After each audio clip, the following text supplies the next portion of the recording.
நான் ஜோசப் விஜய் தமிழ்நாட்டின் மக்களால் தேர்ந்தெடுக்கப்பட்டு முதல்வராக பொறுப்பேற்கும் இந்த தருணத்தில் இந்திய குடியரசின் அரசியலமைப்பை முழு மரியாதையுடனும் உண்மையுடனும் காக்கிறேன் என்று உறுதிமொழி எடுக்கிறேன்.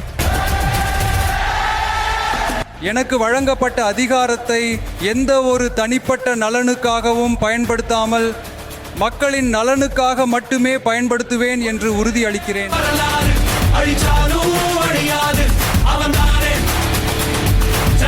எந்த சூழ்நிலையிலும் நியாயம், நேர்மை, சமத்துவம் ஆகியவற்றை விட்டு கொடுக்காமல் செயல்படுவேன்.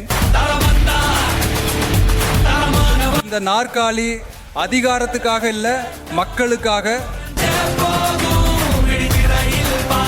இது ஒரு ஆட்சி இல்ல, ஒரு மாற்றம். நம்மால் முடியும் இல்ல, முடிக்கணும், முடிப்போம். நன்றி.